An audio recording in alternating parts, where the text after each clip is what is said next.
Muy buenas amigos de Principalmente. En esta ocasión hemos tenido el honor de invitar al licenciado Luis Yepes Zuncar, con quien trataremos temas sobre justicia administrativa y el juicio político. No se lo pierdan.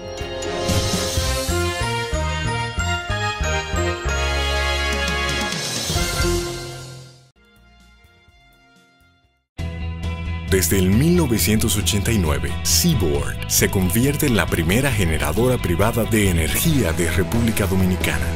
En el 2012, reemplaza sus unidades de generación por la unidad Estrella del Mar 2, que opera con gas natural como combustible, armonizando con el medio ambiente y poniéndose a la vanguardia en la producción de energía limpia.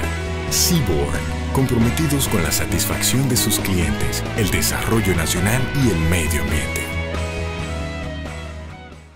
Eres soporte de la familia. Eres de los que con su trabajo mueven la rueda que pone en marcha al país. Ahora la patria te convoca para que seas vigilante de la democracia.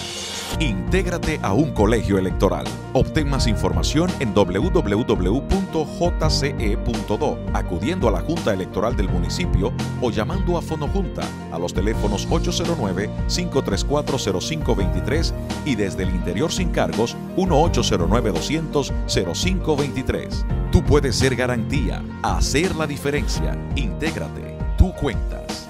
Junta Central Electoral, garantía de identidad y democracia.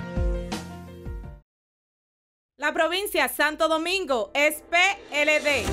El 15 de mayo, mi voto va por Cristina. Para seguir mejorando la educación, la salud y el empleo. Asistencia a la mujer. Yo voy a votar por Cristina. Por Cristina. Por Cristina.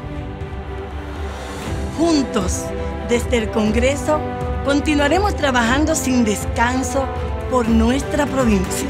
Santo Domingo es Cristina. Vota PLD.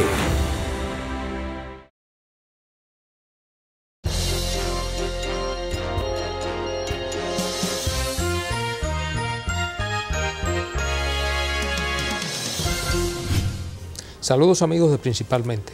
Hoy Principalmente tiene el honor de presentarle a todos ustedes el ilustre jurista dominicano Luis Yepes Zuncar. Es un destacado abogado que además de un ejercicio académico, tiene un ejercicio en todos los tribunales de la República y también tiene grandes contribuciones en el ámbito de la producción jurídica en nuestro país. Tiene libros sobre derecho administrativo, ahora mismo va a sacar a la luz pública un libro que va a ser de debate, porque trata un tema que es de actualidad, que tiene que ver con el juicio político a la luz del debido proceso. Y ustedes saben que es un tema que está en boga, porque se han producido, por lo menos en América Latina, varios juicios políticos, incluso a presidentes de la República. Presidentes que han sido destituidos por juicio político, como es el caso de Paraguay, que sucedió con el caso del presidente Lugo, que fue llevado a juicio político y destituido por el Senado de la República de Paraguay. Y ahora, todos sabemos, un caso que está muy en boga en América Latina, que tiene que ver con el juicio político que se está llevando a cabo a la presidenta Dilma Rousseff de Brasil.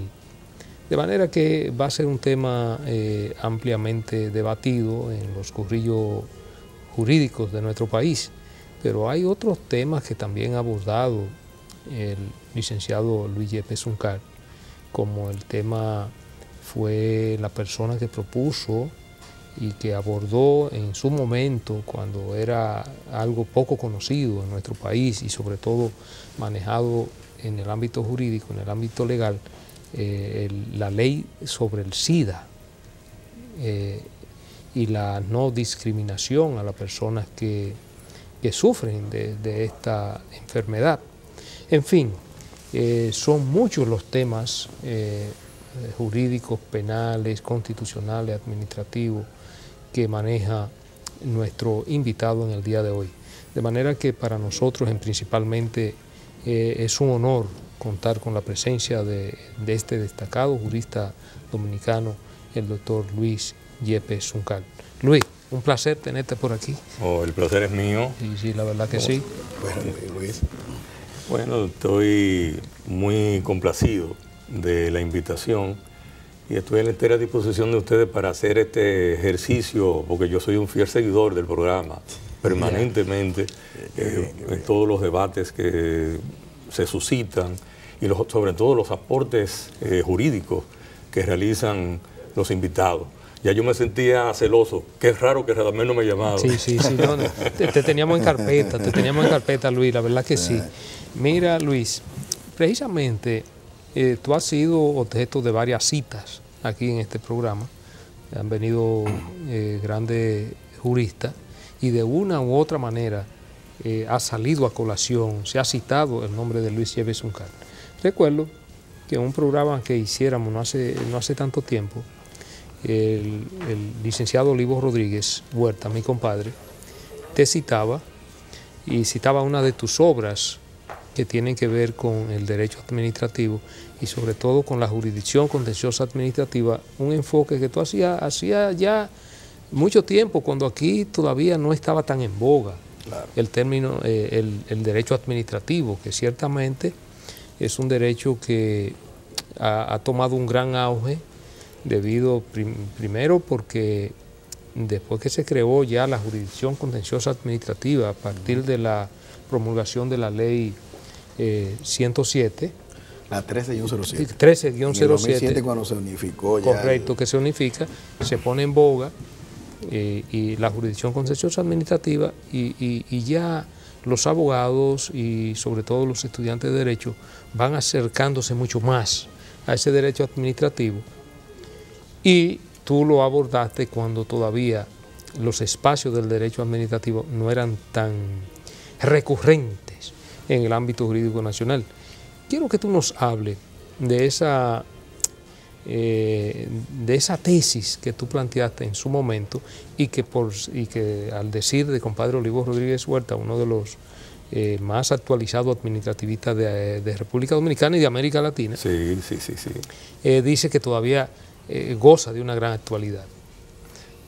Bueno, pues realmente el libro al que tú te refieres se titula Las 30 en lo contencioso administrativo.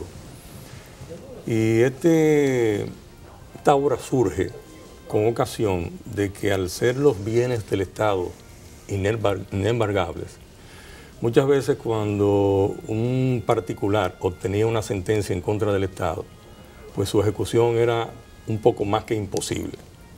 Yo recuerdo que en las salas universitarias, pues los profesores nos decían... Sigue siendo, Luis, todavía no es fácil.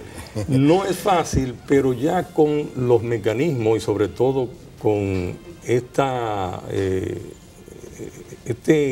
figura de las 30, tú puedes compelir al funcionario que no tiene la voluntad de ejecutar la sentencia a que lo haga. Entonces, te decía que yo recuerdo que en las aulas universitarias nos decían a nosotros que una sentencia contra el Estado, enmárquenla y pónganla como un trofeo de guerra, porque realmente su ejecución es un poco más que imposible. Nosotros llevamos un caso que nos encontramos con esa dificultad y no teníamos forma de cómo ejecutar una sentencia rendida en contra del Estado. Ahí fue donde surge entonces un periodo de investigación. Nos fuimos a Francia y ahí pudimos ver que allá en Francia, desde el año 80, tenían una ley específicamente sobre las 30 contra los agentes públicos, que como ellos le llaman. Entonces yo hice un estudio comparativo y adapté esa ley que ya existía desde el año 80 a nuestra realidad, porque al decir de Georges Bedel, un gran administrativista, un publicista muy connotado, cuando en una actuación del Estado el funcionario no respeta y cumple con una decisión judicial, está violando la autoridad de la cosa juzgada y eso se asemeja a la violación de la ley.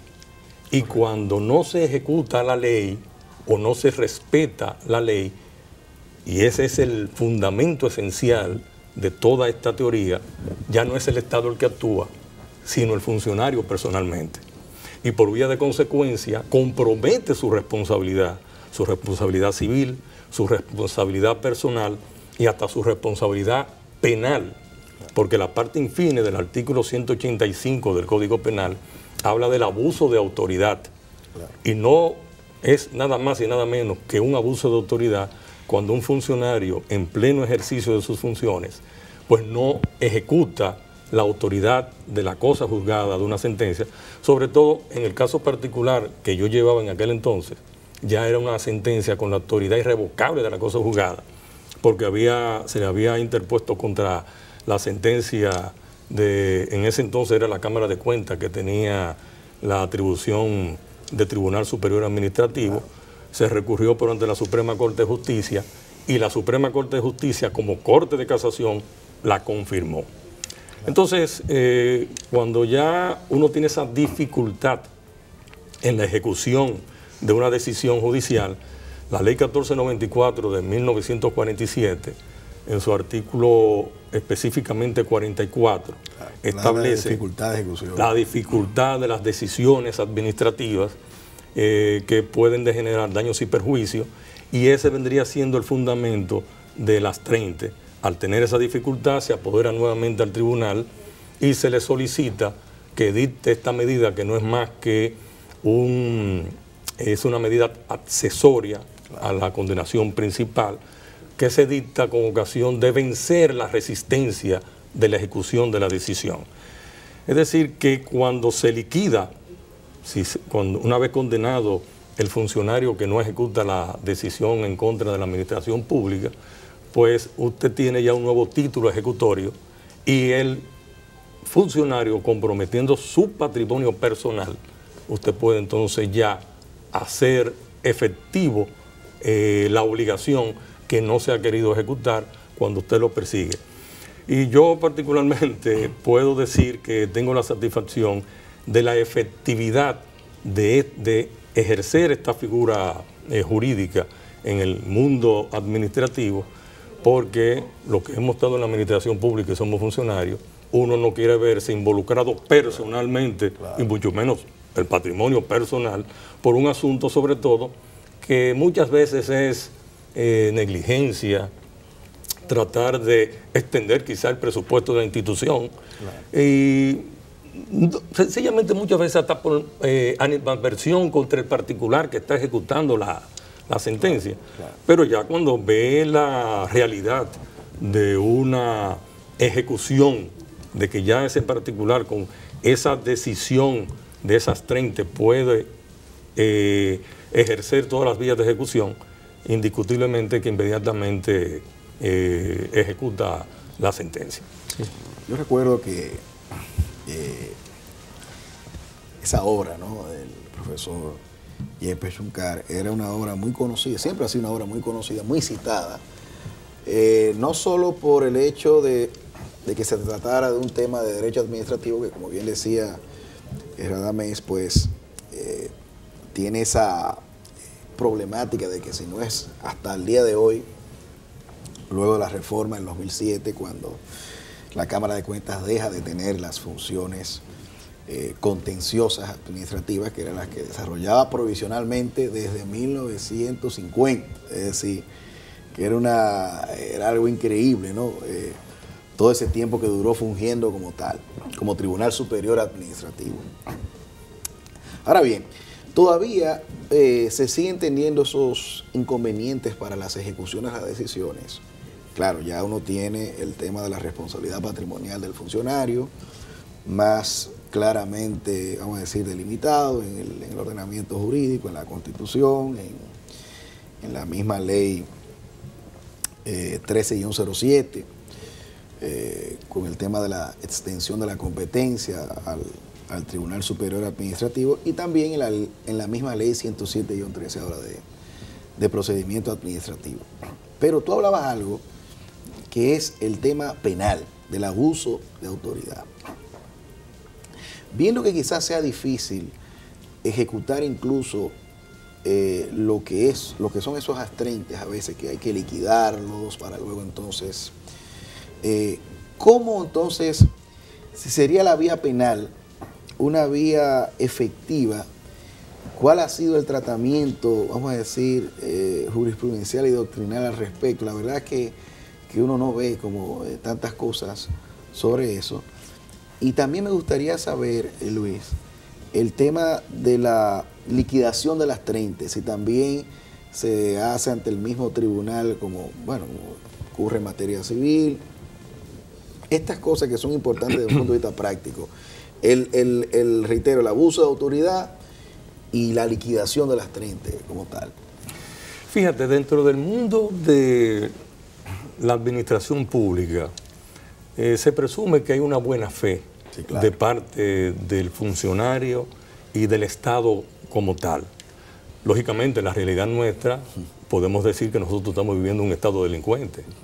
Porque toda la dificultad que pasa el ciudadano común, el particular, que no hay necesidad ni siquiera de que tú tengas que acudir y apoderar a una jurisdicción para conseguir una condenación en las 30, para compelir a un funcionario que cumpla con su deber.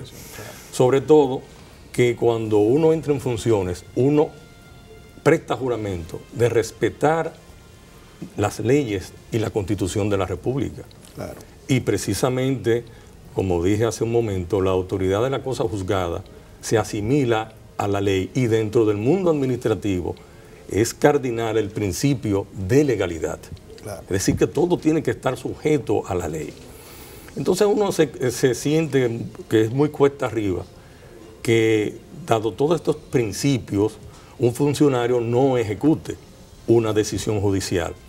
Y el abuso de autoridad, realmente, si nos ponemos a ver cuáles son las sanciones, son multas que son pírricas. Sin embargo, pienso que ningún funcionario quiere verse en la realidad de que ha sido condenado por abuso de autoridad.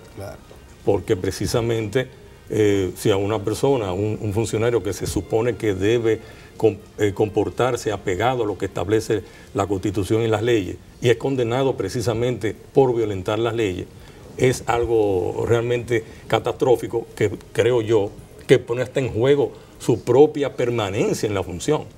Porque ¿cómo puede permanecer una persona en una función pública que no respeta ni la Constitución ni las leyes? Realmente son muy pocos los casos que hay en materia penal. Primero, por algo fundamental. Ya eso se ha ido rompiendo con ese esquema, pero normalmente el ciudadano común no le gusta litigar contra el Estado. Hay una cultura de un respeto y el Estado todopoderoso, ese famoso Leviatán.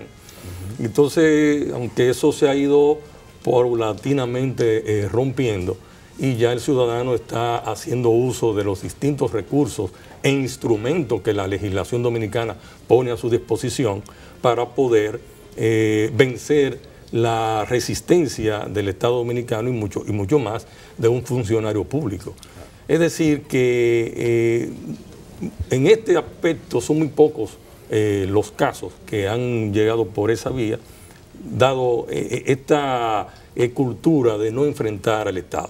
Sin embargo, a medida que va pasando el tiempo, nos vamos dando cuenta, porque ya el ciudadano se ha empoderado, y yo siempre digo que la posición más elevada que puede ocupar una persona en la sociedad es la de ser ciudadano. Y solamente ese ejercicio de ciudadanía y la de ser ciudadano se consigue con respetar las leyes, pero también reclamando nuestros derechos.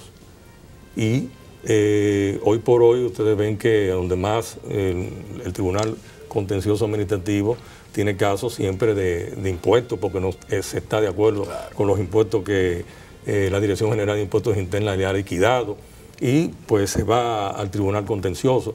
Pero ya el dominicano ha ido tomando conciencia de la importancia de ejercer todas las vías de derecho posibles con tal de que se les respeten sus derechos. A propósito de la justicia administrativa, desde su punto de vista académico y profesional, la justicia administrativa ha tenido un recorrido largo desde el siglo pasado hasta acá, donde hemos visto y tratado términos como la indemandabilidad del Estado. Luego en otros países había una figura llamada la venia legislativa, que para poder demandar al Estado había que solicitarle un permiso al Congreso de la Nación o al Congreso provincial, dependiendo si era un Estado federal o unitario. Vimos la inembargabilidad del Estado. Aquí en República Dominicana a mitad del siglo pasado tuvimos la ley del 1947. Hablamos de las 30 desde los años 80 en Francia, mucho tiempo después incorporado a República Dominicana, la ley 1494, tuvimos muchas reformas constitucionales que influyeron en cuanto a la justicia administrativa. Se pasó la competencia de la Cámara de Cuentas a un tribunal especializado que pertenecía al Poder Judicial, con la ley 1307, la ley 107.13, la Constitución del 2010, la creación del Tribunal Constitucional. O sea, el desarrollo de la justicia administrativa en la República Dominicana, para ser más específico, ha sido magnífico en los últimos 50 años principalmente. ¿Cómo usted ve la justicia administrativa actualmente en la República Dominicana? Les repito, desde el punto de vista académico y profesional, ¿cuál es el panorama de la justicia administrativa aquí ahora mismo? Bueno, yo creo que es muy alentador, sobre todo si nos ponemos y hacemos un análisis de que la jurisdicción contencioso administrativa desde el año 1954, y creo que a eso se refería Olivo en ese programa que tuve el privilegio de ver, desde 1954 con la ley 3835, que añadió a la ley 1494 de 1947 el artículo 60, donde permitió, con este artículo que se incorporó a la ley, que las decisiones del Tribunal Superior Administrativo fueran posibles, se pudiesen recurrir en casación. Entonces, con esta modalidad o con esta ley que ya permitió que las decisiones del Tribunal Superior Administrativo pudiesen ser objeto de un recurso de casación, pues con esto ya entraba dentro de lo que es los tribunales del orden judicial. Y ya eso era un paso extraordinario de avance, porque siempre ha habido un deslinde en lo que son los tribunales administrativos y los tribunales del orden judicial. Ya con esto, entonces, el Tribunal de lo Contencioso formaba parte del Poder Judicial. Y yo recuerdo que siempre, que era un anhelo de todos los juristas, el que se le sustrajera las funciones del Tribunal Superior Administrativo a la Cámara de Cuentas para que ya fueran jueces debidamente designados en aquel entonces por el Senado de la República, o ya que se estaba en los años 90, se hablaba mucho del Consejo Nacional de la Magistratura y de fortalecer la justicia dominicana. Y hoy por hoy tenemos que la vigente Constitución del 26 de enero del 2010, pues realmente es el Consejo Nacional de la Magistratura que designa a los jueces de la Suprema y a su vez a los demás jueces del orden judicial. Pero eso es ese solo hecho de mantener a esta jurisdicción dentro del orden judicial es un paso extraordinario de avance. Luis, vamos a aprovechar para hacer una breve pausa. En el próximo segmento vamos a seguir tratando este y otros temas de sumo interés.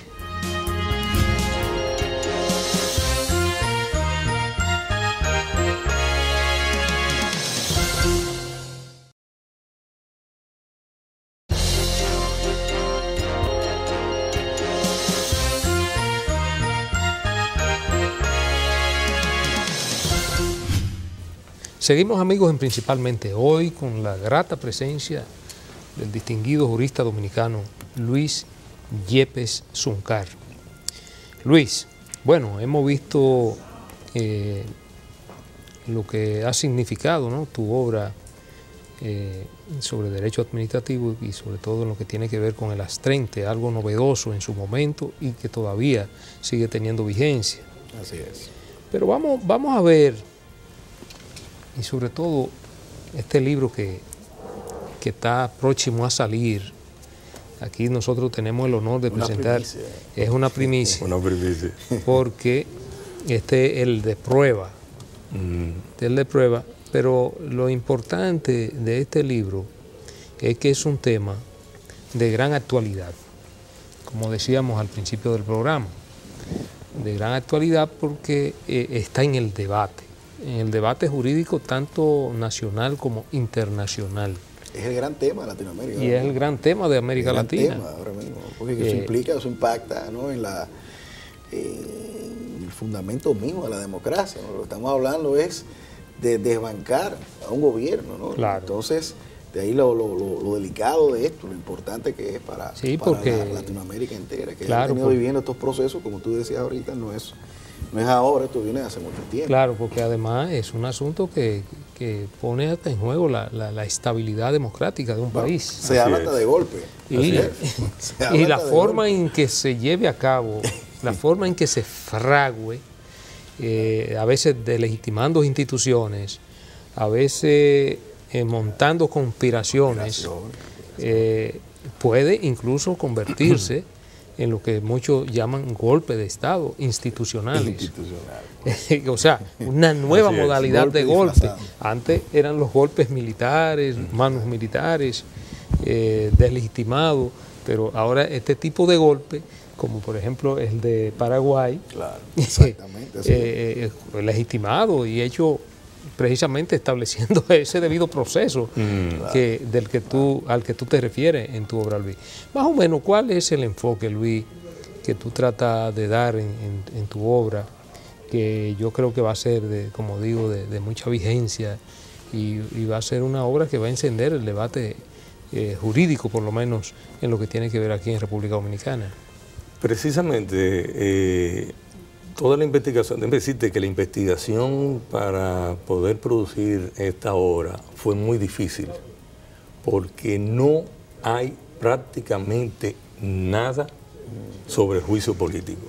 Solamente tenemos lo que las distintas constituciones establecen, que no es más que el procedimiento establecido en las propias leyes sustantivas sobre el juicio político, pero si uno se aboca a buscar antecedentes, teoría, ha sido algo sumamente engorroso por la falta de bibliografía abundante sobre la materia. Pero por lo que tú apuntabas hace un momento, de que ya hoy por hoy no son golpes de Estado militares los que se presentan, sino golpes de Estado institucionales, es que surge esta obra, también a la luz de la experiencia de que nosotros fuimos objeto de un juicio político, cuando estuvimos en la Cámara de Cuentas el año 2008. Entonces vivimos personalmente todo el embate de lo que es un juicio político, sobre todo cuando no se respeta el debido proceso. En aquel momento nosotros pues no teníamos ningunos parámetros de cómo accionar frente a una embestida de esa naturaleza. Sí recuerdo que nosotros particularmente introducimos una acción de amparo, que es el único procedimiento que se puede, con el que tú pudiese suspender la continuación del procedimiento. Y si no se respetan o no hay una reglamentación, que es el enfoque que hay aquí, porque yo siempre he dicho que de toda adversidad siempre hay algo positivo cuando tú quieres aportar a la sociedad, porque fruto de esa experiencia amarga, pues nosotros pudimos producir a la luz de esa vivencia personal lo que contiene esta obra. Entonces, ¿cómo tú evitas, sobre todo, que el juicio político hace honor a su nombre? Normalmente se motoriza un juicio político por razones eminentemente políticas, no por razones de que hay una falta grave o una mala conducta, que es lo que las constituciones normalmente establecen como una causa del juicio político. Pero ¿dónde está el quid del asunto que produjo en el Paraguay la destitución de Fernando Lugo?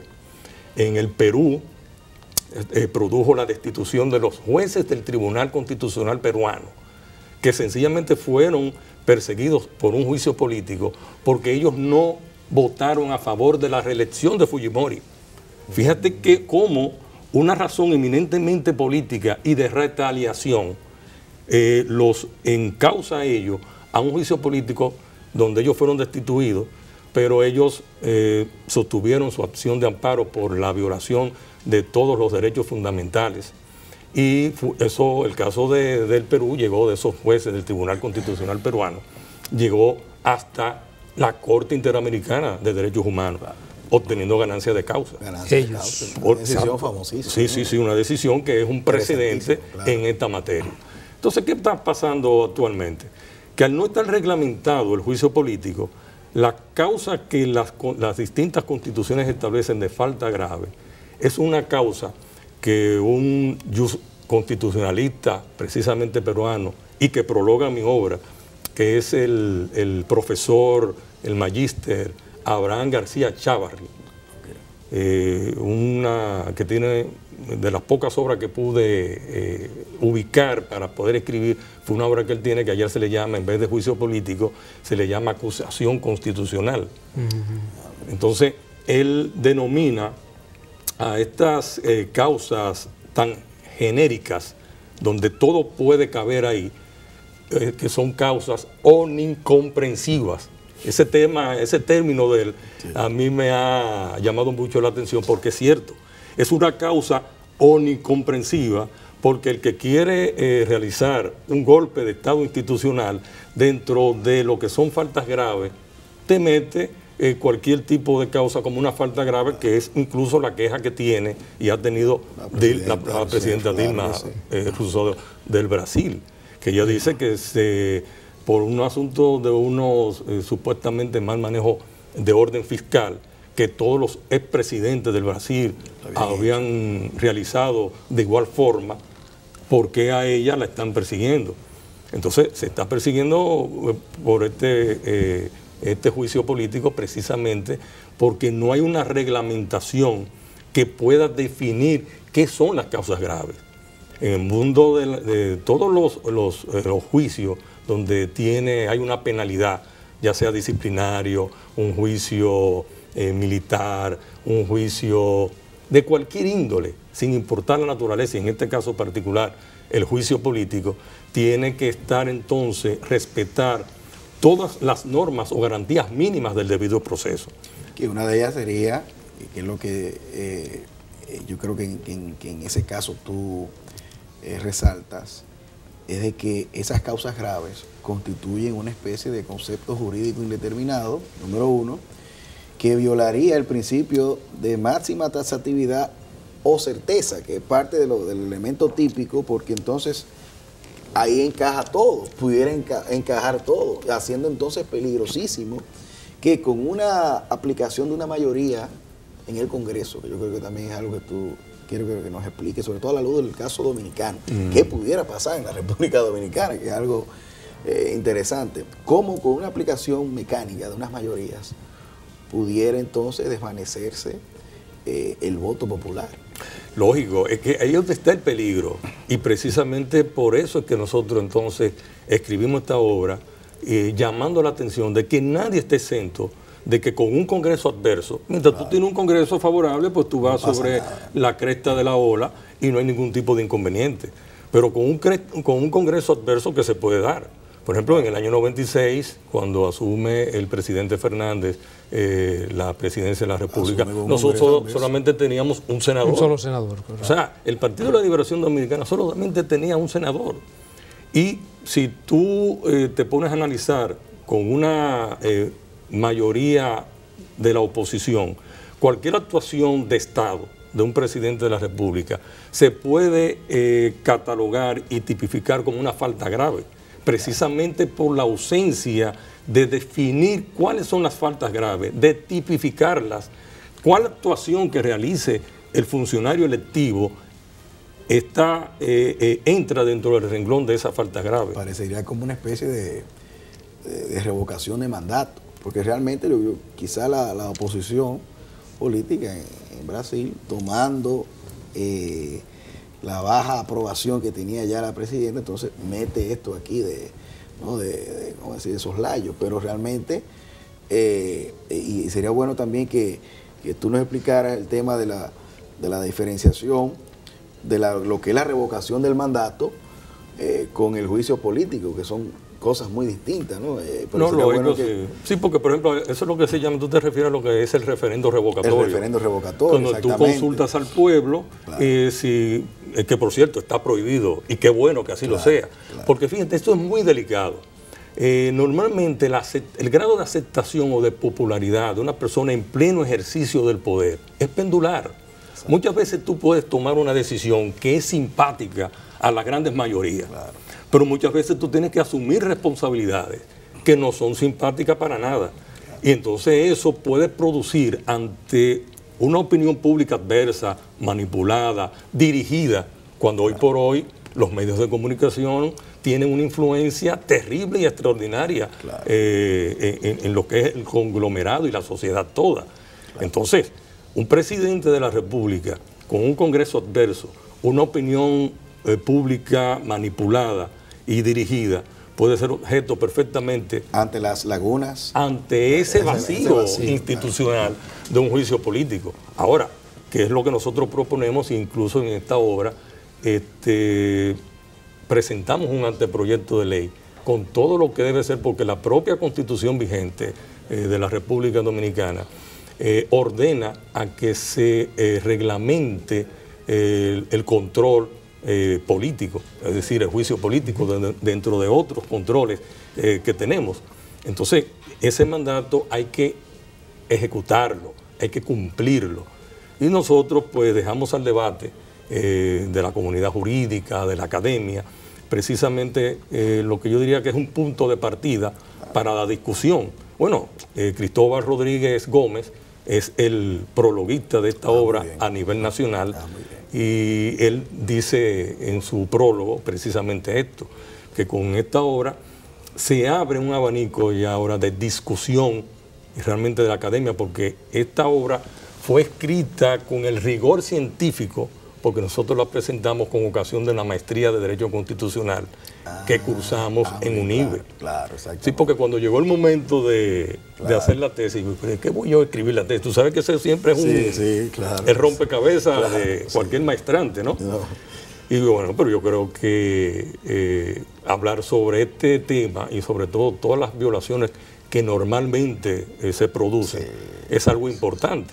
Entonces uno pude ahí pues dejar ese pequeño aporte y permitir, o sea, dar la posibilidad de que se discuta, se debata y sobre todo de evitar que en un momento determinado pues nuestro país pueda atravesar, y ojalá que nunca acontezca, un golpe de Estado institucional con un Congreso que el presidente tenga minoría de los legisladores. Y sobre todo, si no se regulariza de una manera definitiva el definir esas causas tan genéricas y dejar entonces al Congreso Nacional la discrecionalidad tan amplia de definir. Bueno, yo recuerdo que en el juicio político nuestro, y yo ahí lo cito porque yo cito en esta obra todos los juicios políticos, desde el primero, que fue en 1876, cuando se le conoció un juicio político al presidente Ignacio María González. Él renunció antes de que se conociera del juicio. Y desde esa época hasta nuestros días, todas las razones de juicio político han sido eminentemente políticas. O sea, que no han sido razones verdaderas de ninguna causa grave. Pero las acusaciones, por ejemplo, yo recuerdo, y ahora que a la distancia del tiempo, y cuando volví nuevamente a estudiar, ¿cómo es posible que tú puedas considerar como una falta grave la falta de liderazgo? O el no tener sentido común o un sentido lógico. O sea, esa fue una acusación del 2008, Radamés. Ya recuerdo. Sí. Por ejemplo, las acusaciones particularmente que la Cámara de Diputados, la Comisión Especial nos hizo nosotros, de manera particular, fueron tres fundamentales. ¿Tú sabes cuáles fueron, Radamés? Exceso de participación en el pleno de la Cámara.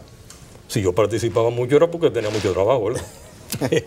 Que había presentado al pleno la designación o sugerido la designación de un encargado de compra de la Cámara que yo no conocía, que solamente lo conocía por su currículum vitae.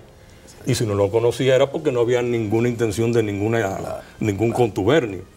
Y la última fue que nosotros no respetábamos la autoridad del presidente de la Cámara.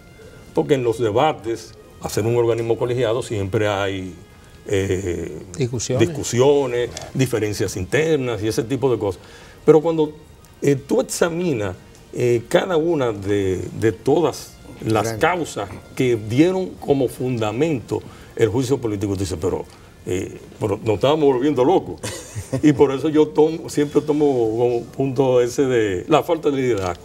Eso no es una falta grave. Vamos a tener que hacer la pausa.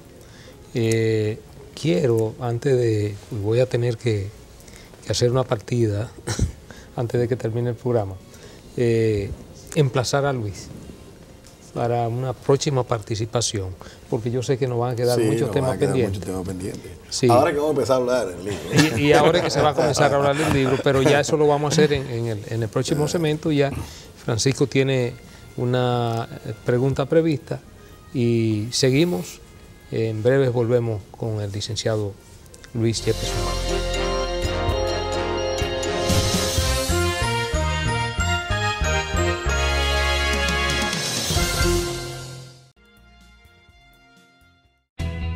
Desde el 1989, Seaboard se convierte en la primera generadora privada de energía de República Dominicana. En el 2012, reemplaza sus unidades de generación por la unidad Estrella del Mar 2, que opera con gas natural como combustible, armonizando con el medio ambiente y poniéndose a la vanguardia en la producción de energía limpia. Seaboard, comprometidos con la satisfacción de sus clientes, el desarrollo nacional y el medio ambiente. Eres soporte de la familia. Eres de los que con su trabajo mueven la rueda que pone en marcha al país. Ahora la patria te convoca para que seas vigilante de la democracia. Intégrate a un colegio electoral. Obtén más información en www.jce.do, acudiendo a la Junta Electoral del municipio o llamando a Fonojunta a los teléfonos 809-534-0523 y desde el interior sin cargos 1-809-200-0523. Tú puedes ser garantía, hacer la diferencia. Intégrate. Tú cuentas. Junta Central Electoral. Garantía de identidad y democracia. La provincia Santo Domingo es PLD. El 15 de mayo, mi voto va por Cristina. Para seguir mejorando la educación, la salud y el empleo. Asistencia a la mujer. Yo voy a votar por Cristina. Por Cristina. Por Cristina. Juntos, desde el Congreso, continuaremos trabajando sin descanso por nuestra provincia. Santo Domingo es Cristina. Vota PLD.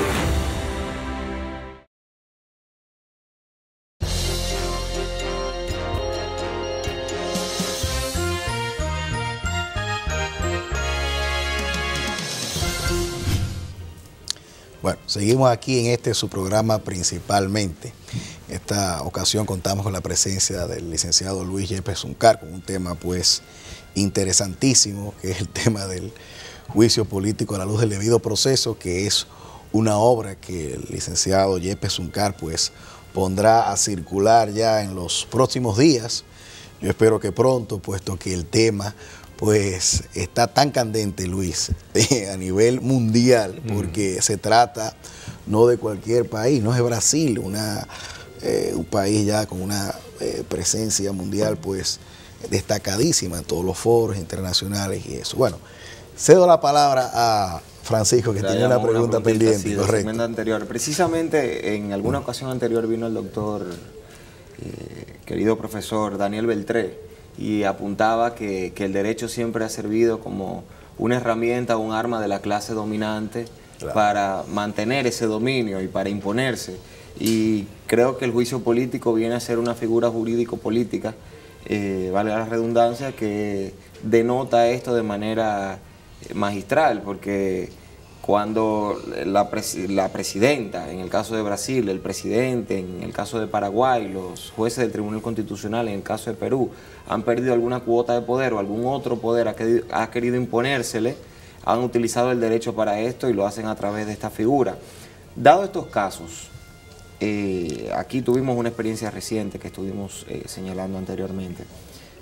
¿Cuál es la probabilidad de que, así como pasa en la República Dominicana cuando hay mucha delincuencia, que de repente viene esa ola de linchamientos, cuál es la probabilidad, según el estudio que usted ha hecho, de que en Latinoamérica se pueda dar una ola de linchamientos políticos a diferentes funcionarios, presidentes, congresistas, jueces? ¿Cuál es la perspectiva suya con respecto a la cantidad de juicios políticos que se han venido desarrollando en los últimos años, y no solamente en cuanto a cantidad, sino a qué tipo de funcionarios y personas que detentan ciertas investiduras públicas? ¿Cuál sería su opinión con respecto a esto? Bueno, haciendo una proyección, yo podría decir que estos precedentes que se están sentando, que son muy funestos, porque un presidente de la República que llega con una popularidad y una alta votación, y de buenas a primeras, por cualquier circunstancia que varía, porque como dije anteriormente, la popularidad es pendular.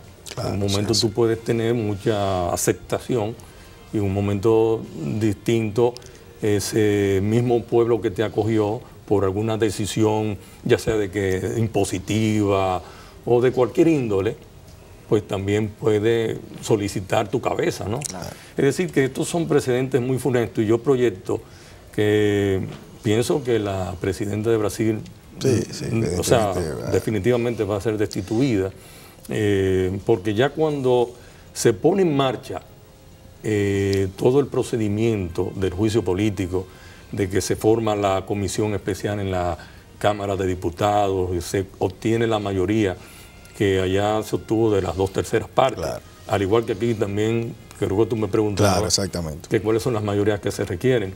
Aquí se requiere en la Cámara de Diputados 2/3 partes para iniciar la acusación, con excepción del presidente y vicepresidente de la República, que en nuestra Constitución vigente establece que se requiere una mayoría de 3/4 partes. Claro.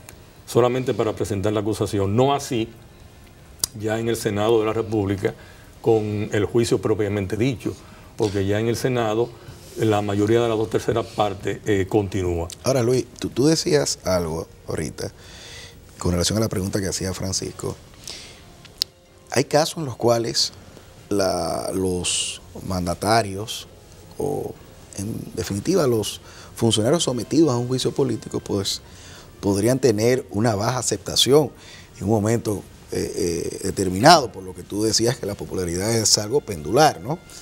Pero lo que se está planteando aquí, sobre todo a la luz de lo que tú muy inteligentemente estableces, es de que incluso presidentes con alta popularidad pudieran ser destituidos a la luz de una imputación sin ningún tipo de especificidad que conlleve la apertura, porque como tú bien decías, en el caso del presidente Fernández, cuando vuelve al poder en el 2004 solamente había un solo senador, que era el licenciado José Tomás Pérez, en el Distrito Nacional. O sea, no tenía ninguna influencia en el poder legislativo. O sea, que si las mayorías, como yo decía, de manera mecánica, si se hubiesen querido imponer, vamos a decir, pues ese planteamiento hubiese sido también algo muy fácil, vamos a decir. No, pero todavía algo peor.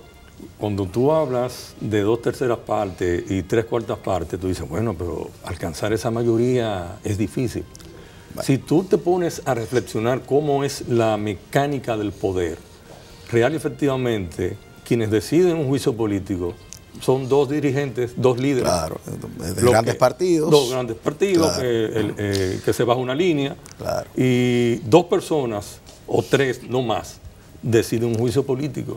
Luis, yo quería hacerte una pregunta antes de que el programa termine. Yo sé que vamos a tener que hacer otro programa, porque sobre todo para ver los acontecimientos, cómo se van desarrollando. Cómo se vayan desarrollando. Pero entrando, por ejemplo, en lo que es la imputación y el alcance, sobre todo, del debido proceso al juicio político, que uno ve, por ejemplo, que el debido proceso, por ejemplo, en el ámbito sancionador administrativo, es limitado por el tema de la que es una problemática muy presente de que, bueno, quien va a ejercer la sanción es quien también está presentando la acusación. En este caso, hay un organismo que presenta la acusación, que es la Cámara de Diputados, y luego entonces el juicio pasa al Senado de la República. Pero hay el tema de la independencia.